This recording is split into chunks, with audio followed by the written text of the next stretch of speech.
രാജ്യതലസ്ഥാനത്തെ പ്രധാനപ്പെട്ട ചരിത്ര സ്മാരകങ്ങളിൽ ഒന്നാണ് ജമാ മസ്ജിദ്. ഇന്ത്യയിലെ തന്നെ ഏറ്റവും വലിയ മുസ്ലിം പള്ളികളിൽ ഒന്നാണ് ജമാ മസ്ജിദ്. ജമാ മസ്ജിദ് പണി കഴിപ്പിച്ചത് 17-ാം നൂറ്റാണ്ടിലാണ്.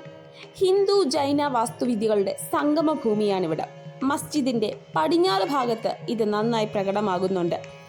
മുഗൾ കാലഘട്ടത്തിൽ പണികഴിപ്പിച്ച പള്ളികളിൽ ഏറ്റവും മികച്ച വാസ്തുവിദ്യ ഉപയോഗിച്ചിരിക്കുന്നത് ഡൽഹിയിലെ ജമാ മസ്ജിദിലാണ്.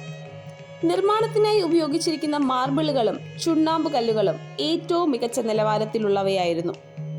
3 വലിയ ഗേറ്റുകളും 4 ടവറുകളും ചെങ്കല്ലും വെള്ളക്കല്ലും മാർബിളും ഉപയോഗിച്ച് നിർമ്മിച്ച 40 മീറ്റർ ഉയരമുള്ള മിനാറുകളും ചേരുന്നതാണ് ജമാ മസ്ജിദ്. 408 ചതുരശ്ര അടി വലിപ്പമുള്ള ഹാളിൽ 2500 പേരെ ഉൾക്കൊള്ളാനുള്ള ശേഷിയുണ്ട്.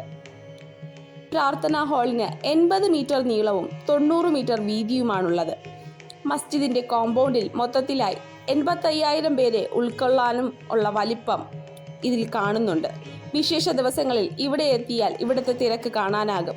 1644-നും 1956-നും ഇടയിൽ മുഗൾ രാജാവായിരുന്ന ഷാജഹാനാണ് ജമാ മസ്ജിദ് പണി കഴിപ്പിച്ചത്.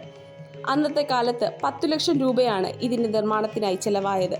10 വർഷത്തിലേറെ നീണ്ടുനിന്ന നിർമ്മാണത്തിൽ പങ്കെടുത്തത് 1000-ഓളം തൊഴിലാളികളാണ്. ഷാജഹാൻ തന്നെയാണ് ആഗ്രയിലെ താജ്മഹാലും ഡൽഹിയിലെ റെഡ് ഫോർട്ടും പണി കഴിപ്പിച്ചത്.